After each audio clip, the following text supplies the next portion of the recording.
McCullum, a member of the Arts and Culture Council at the library. I welcome you to another online presentation, Wildflowers in the Beaver Valley Area with Stu Hilts.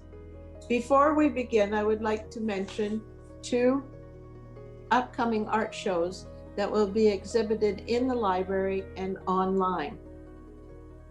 In May-June, Side Road 7B with Tanya Zarinsky, Joel Loblaw, and Marg Quarry. In July-August, Places I Know, Art About Memory, with a group of 6 artists exhibiting. Dr. Hilts is a professor, retired from the University of Guelph in the School of Environmental Sciences. He has also been the Land Stewardship Director of the local Beaver Valley Bruce Trail Club. Spring is the season that brings a transformation to the Beaver Valley after being blanketed under snow for the winter. I welcome Stu to take us to the woodlands there to observe what is happening in nature during spring, highlighting wildflowers. Welcome to this presentation on wildflowers in the Beaver Valley.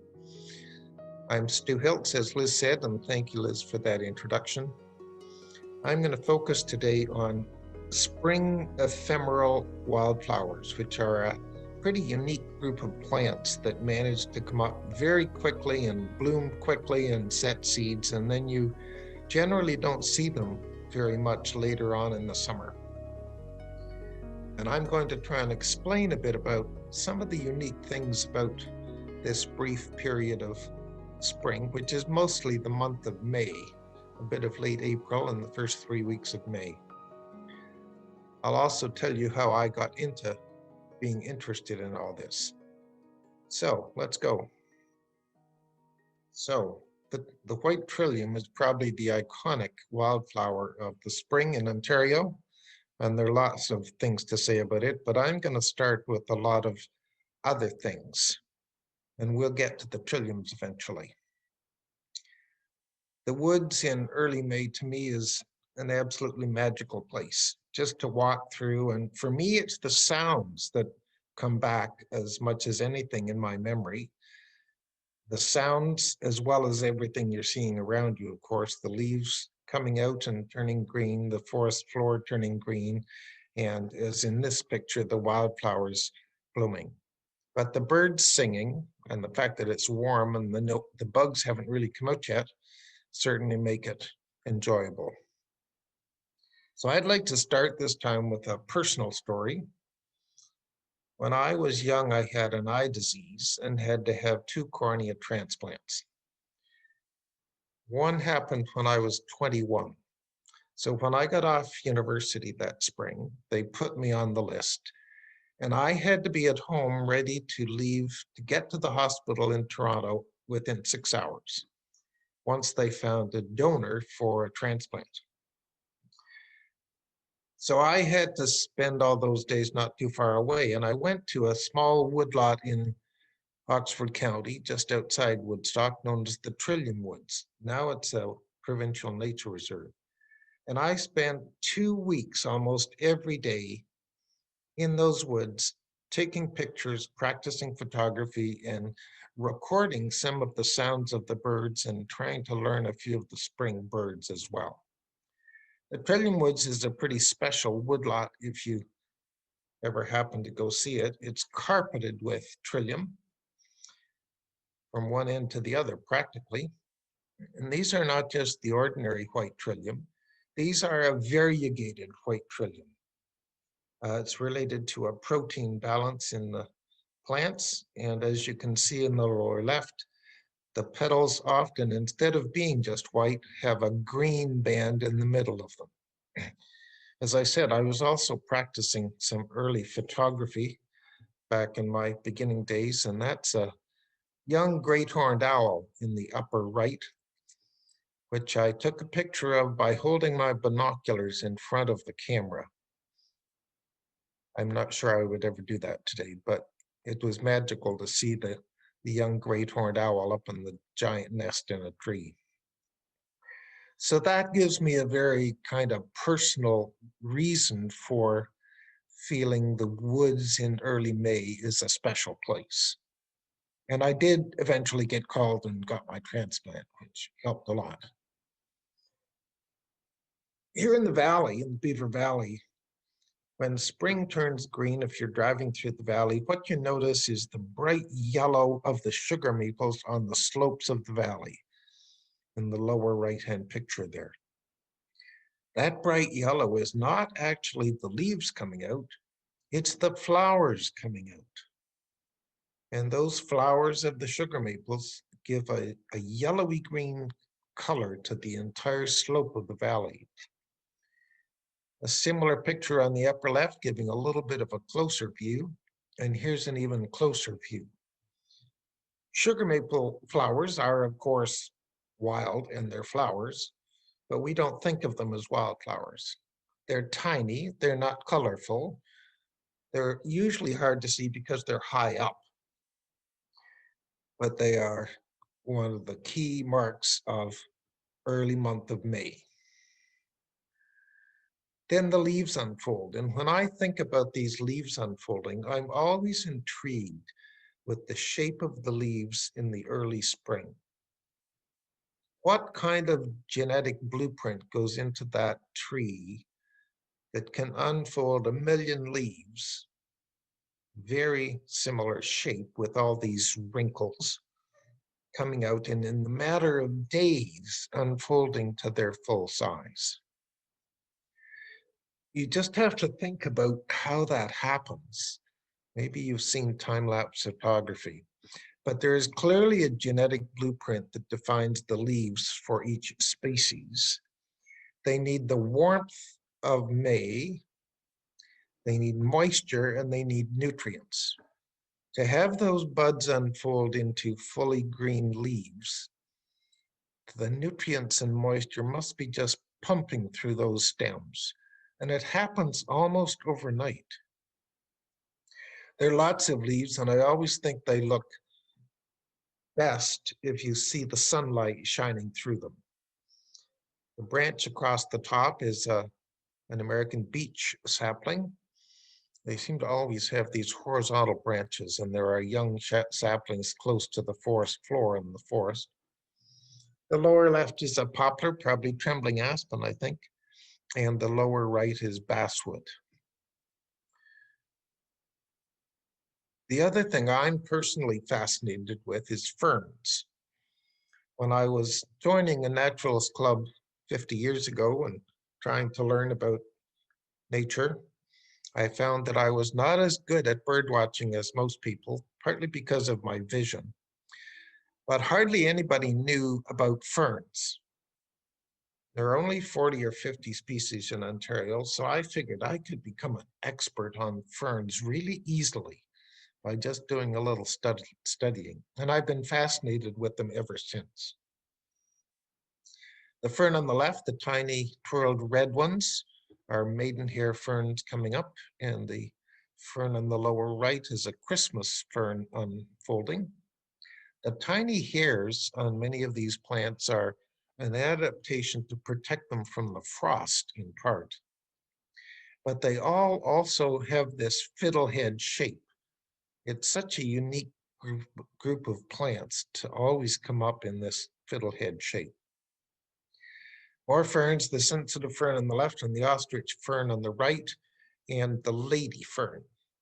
And just like trees, and just like those spring wildflowers we'll look at in a minute, the ferns all have a specific shape of leaves, a specific shape of, in the case of ferns, spores, not seeds. But that's probably another talk entirely.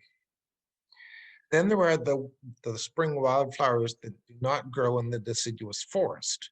So they are ephemeral, but in this case, marsh marigolds grow in a wetland.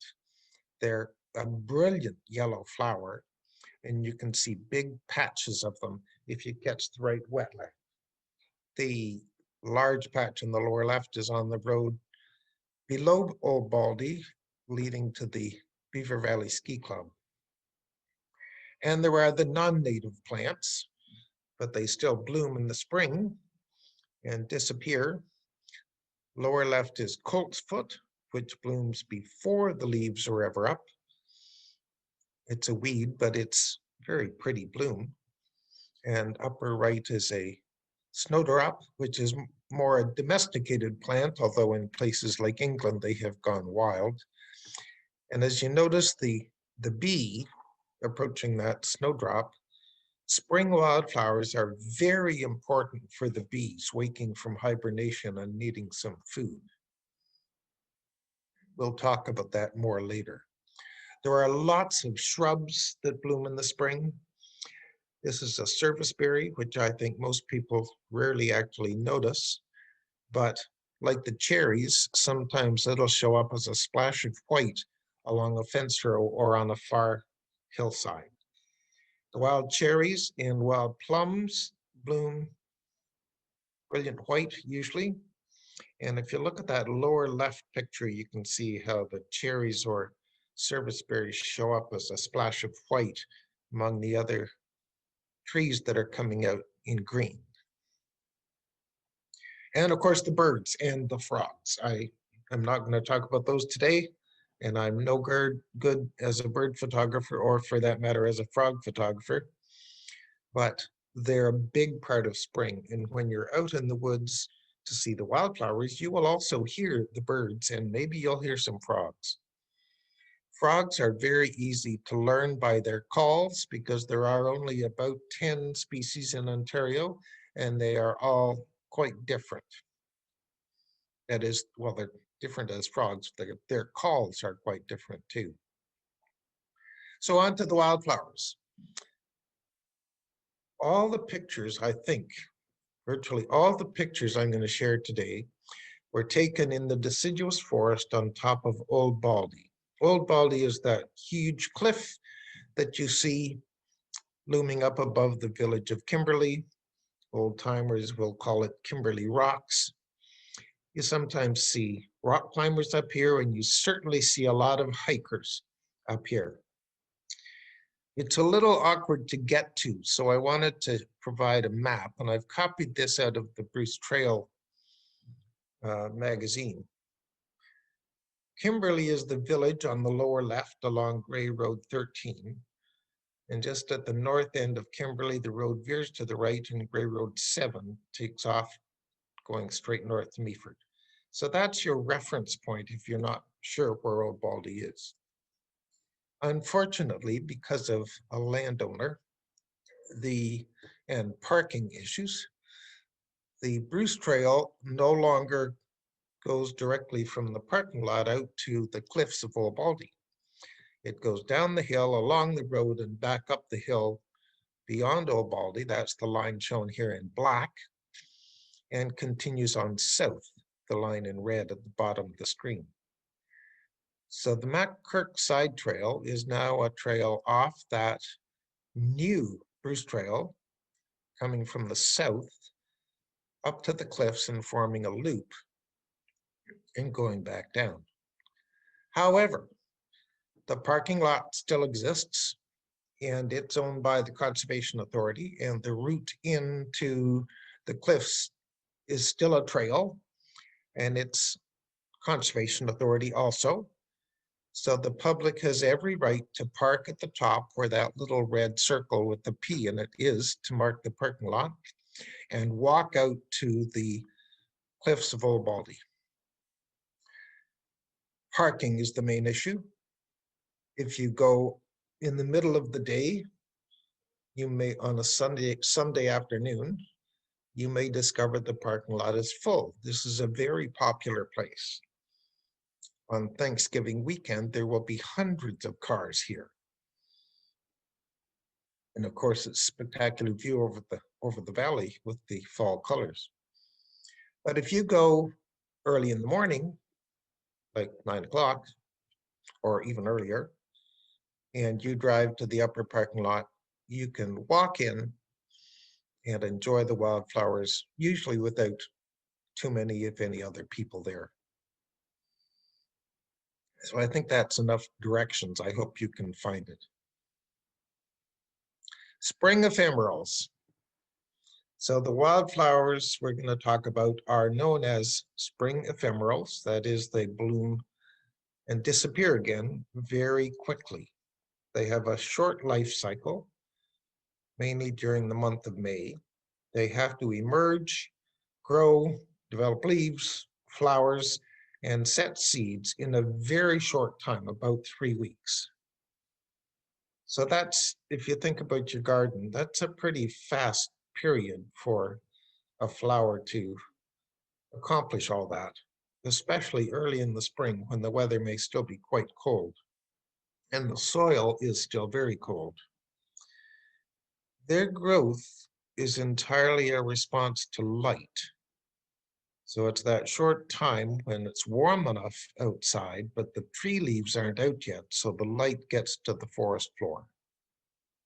And those are the 4 weeks or so that we're concerned with. If you walk in the woods regularly and are there in, for example, late April, this is probably what you'd see. No leaves in the canopy and lots of sunlight getting to the forest floor.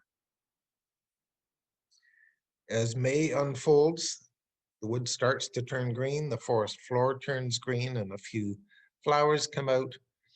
The leaves begin to emerge on the trees and the shrubs, but are not very far out yet. And by the middle to the end of May, the woods is looking green. By the end of the May, the canopy would be out totally. So it's all about that canopy and the leaves emerging above you. If the light can get down to the forest floor, then the spring ephemerals will bloom.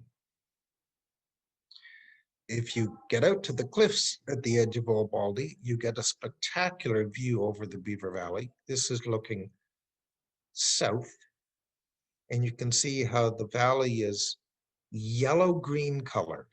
Those are the flowers on the sugar maples and the new grass coming up in the fields. It's the same view looking to the north with the old ski runs of Talisman showing in the distance. I should say, if you're going to go to Old Baldy and see this view, you have to be careful with young children. And many adults I've led out to the edge of these cliffs find it quite uncomfortable standing on the edge. So do be careful. This is the MacKirk side trail on Old Baldy. So as you come along the main Bruce Trail, you will discover blue blazes that lead to this side trail.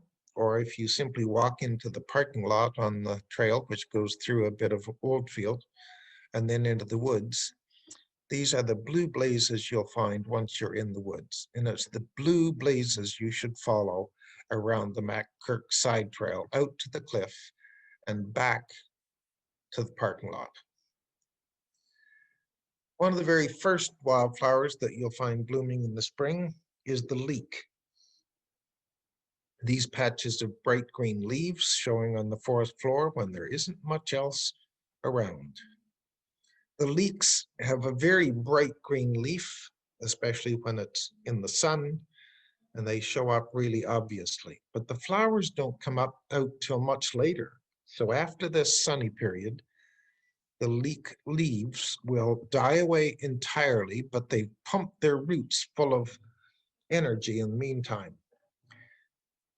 I'm not sure I've ever actually seen a leek flower because they're very inconspicuous and they're in the middle of the summer and there are no leaves left to tell you where to find them. But the dark black berries on the right are what's left of a leek flower later in the summer or early fall. Hepatica are the other wildflower we often think of as the early bloomer. Hepatica comes up in April. It is already in bloom in parts of southern Ontario, or will be soon here in the valley if it isn't already. It's a very pretty little flower, and although last year's leaves are still there underneath these blooms, there's no sign of this year's leaves yet. It varies in color from blue to white, and it's really a bright patch of pretty flowers at rare intervals as you walk through the woods, if you happen to spot it. Hepatica has one of those adaptations for growing in this cold weather period, those hairy stems that you can see in the left. The hairy stems are an adaptation to protect the plant from frost. They help prevent the really cold air from getting close enough to the stem to kill the plant. And occasionally you'll get hepaticas in a really bright blue color as on the right. Bloodroot is another early bloomer with an adaptation to frost. If you look at the left-hand picture, it's as if there are no leaves at all.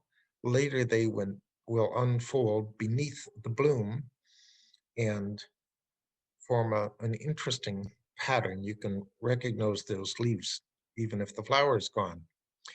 But as this picture shows, the blooms are protected by the leaf being folded in a circle around the bloom until it emerges. And that's another way of protecting the plant from frost. Blue cohosh to me is the most amazing spring wildflower. Although it's certainly not the prettiest, it's probably the most inconspicuous. It grows like wildfire. I've watched these in the woods, and you can almost watch them grow. I swear they will come up, as that left-hand photo shows, 4 to 6 inches a day. They have a very inconspicuous flower, though. They come up purple, a real purple color, although they do eventually turn green once they spread out to form leaves. And the flower shows in the center of the right-hand picture. The flower is a very small, inconspicuous bloom with purple petals, the same as the leaves, and a tiny few yellow stamens in the center. That's blue cohosh. That's my favorite remarkable plant among all of these. Squirrel corn and Dutchman's breeches are also early blooming spring wildflowers. They both have the same leaves, which you can see in the bottom picture, that widespread feathery leaf pattern. And if all you see is the leaf, I swear you can't tell which species it is. But on the left is the squirrel corn. The upper picture shows the shape of the blooms quite well. On the right is the Dutchman's breeches, and they do look like a pair of pantaloons hanging upside down on the laundry line. So those are important early bloomers. They are the favorite of bumblebees, which need that early spring feed of energy. Someone has called these badass spring ephemerals. This short time period when the weather can still be fairly cold and frost can still come has been described as an incredibly tough time to be a plant, even though the flowers seem to be very delicate. The soil temperatures are still very low, which means that water and nutrient uptake is difficult and slow.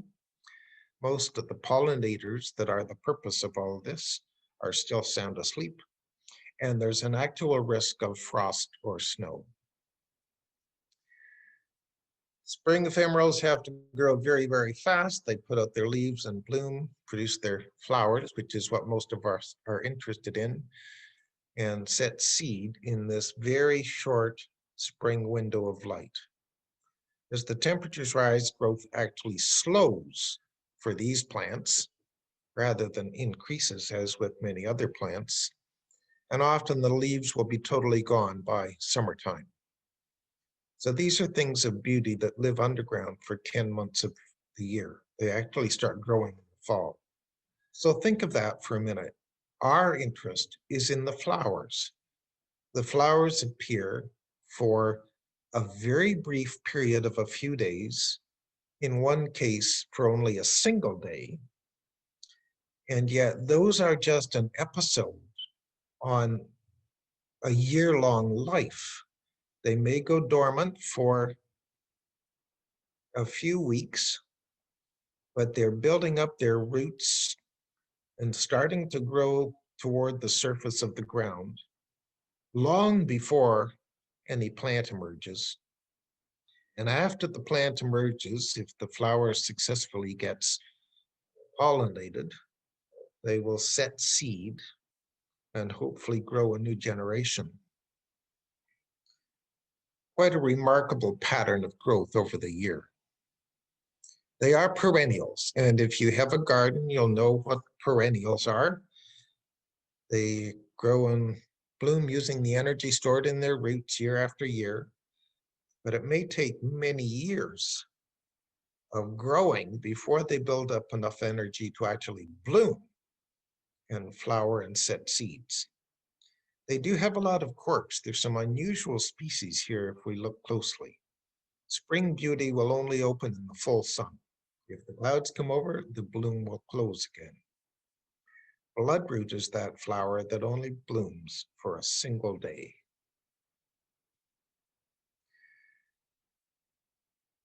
By the middle of the month, we begin to see the classic spring wildflowers that I think of. And I've always thought of Mother's Day as the best time to go and see all these wildflowers. It happens to often be my birthday, and for many years they have decided that Mother's Day should fall on the Sunday closest to my birthday, so it's easy for me to remember. But the first one here is wild ginger. It's not a plant to be picked to get ginger. That's a cultivated plant. The leaves are great big heart-shaped leaves on the left. And this is the only flower that can really be described as a brown flower, and it lies right down on the ground. You can't see it beneath those leaves on the left, but it's there. And I was lying down on the ground, of course, to take the right-hand picture. Again, lots of hairs on that bloom to protect it from frost. The trout lily, a beautiful yellow flower, also known as dogtooth violet. It's called trout lily after the pattern of splotches on its leaves, which you can see on the right. Splotches that are said to make the leaf look a bit like the pattern of a trout's skin. This is another classic spring wildflower that many people know. Jack in the pulpit, of course, is one of our spring wildflowers. Actually more noticeable in the fall when the flower is replaced by a small bunch of very bright red berries. Spring beauty, a very small, delicate wildflower with slender leaves. And bellflower. Bellflower is one that is harder to spot. The leaves, the blooms rather, are not quite as bright as some of the other flowers, and being yellow versus the green leaves of the plant, it's maybe hard to spot these blooms. And they don't lift upwards and spread their petals out. They're always hanging down like a bell, but there certainly are some on top of old Baldy. There are lots of violets, and I'm not going to pretend that you can learn to distinguish all the species of violets. So it's better if I don't try. I think I'm pretty clear that the right-hand violet here is the downy yellow violet, because there's only one yellow violet in most descriptions of Ontario's wildflowers. But there are several white violets. The most common is the Canada violet. And if I'm unsure, I always opt for the most common species, but I'm pretty sure this is a Canada violet on the left. You can always just call it a white violet. Foam flower is one of the most delicate, very small, starry shaped blooms. And you don't tend to see big colonies of this. The leaves are a little bit like a maple leaf shape, as you can see on the right here. And as I said, virtually all of these pictures were taken on top of Old Baldy. So if you go at the right time, you can get a lot of different species. Meadow rue is one you won't spot unless you're really looking carefully. The blooms that show up here in the left-hand side of the picture are virtually the same color as the leaves. That's the extent to which the blooms of the meadow rue open up. They are very tiny, yellow-green stamens hanging down, and they only last a day or two. But in spite of its name, meadow rue grows in the forest. And red trillium. Many people know the red trillium. I like pictures of it where the sun is shining through the petals, and it seems to bring out the red to me. There is one nasty devil in our woodlots, including up on Old Baldy, garlic mustard. Garlic mustard is a nasty invasive plant that grows in deciduous forests, forms large colonies, and shades out our native wildflowers. The Bruce Trail has actually organized a number of workshops over the last decade to go to Old Baldy and pull out the plants by their roots and get rid of them. And there's some sense we're achieving some degree of control. The plant sets millions of seeds. So if you allow it to go too long and seeds disperse, then there are millions of seeds in the soil and they will continue to come up for years to come. But if you pull it out while it's still in bloom, you can hopefully in the long run control this devilish population. Flowers on the left, little white mustard-like flowers, and on the right are the leaves. They are heart-shaped leaves. The wild ginger has a heart-shaped leaf too, but it's a large, rounder, totally smooth-edged leaf. This has distinct teeth around the edge of the leaf, so you can pretty well recognize it by the shape of the leaves. And that's one you want to get rid of. Although it does provide a mild garlic taste, it's not something you want to grow because it will spread. Pollination for all these spring ephemerals is a real challenge because most pollinators are still asleep.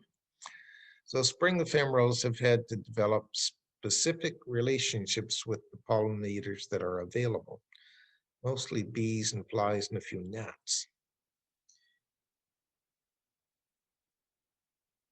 These special relationships can be quite unique, and it works both ways. So the bees need the spring wildflowers just as much as the spring wildflowers need the bees. It's a two-way relationship.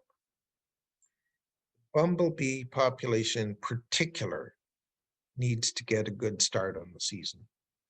Most of us probably don't knowingly care much about the flies and gnats, although they're equally important components of the ecosystem, but more and more of us are quite sympathetic to the bumblebee population. These specific relationships are called oligolectic relationships. So it's a pollinator that prefers only a small range of flowers. Now look at the word carefully and pronounce oligolectic. Queen bumblebees favored Dutchman's breeches or squirrel corn, which, as I said before, are early bloomers, and the bumblebees need that early boost of energy. Trout lily is dependent on the trout lily minor bee. Spring beauties are dependent on the spring beauty bee. And Jack in the Pulpit smells fairly bad and attracts fungus gnats for its pollination. And of course, although our interest in these is the flower, usually, the plant's interest is in the seeds and the pollination that requires. The flower is only a means of getting there. And a number of these flowers, including the iconic trillium, are, they have ants that disperse their seeds, which is called myrmecochory. That's another neat word, myrmecochory. Seed dispersal by ants. So these plants have seeds with fatty deposits on them that make good food for ants. Those are called the eliosomes. So the ants carry the seeds away to their nests in order to get the eliosome and feed on that, but the seed is still fine. So patches of wildflowers spread only a yard or two away, mind you. It doesn't get dispersed far, but that's how it happens. And finally, the white trillium. This is Ontario's iconic spring wildflower.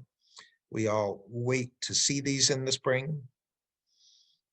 And if you're lucky, you will go on a year and at a time when you can see carpets of white trillium. These are in a large patch on top of Old Baldy, just behind the cliffs. But I've been working through these species seasonally. So the hepatica is the early bloomer. The trout lily is probably in the middle, and the trillium are toward the end of this period. So if you just go in early May, you will miss these carpets of trillium.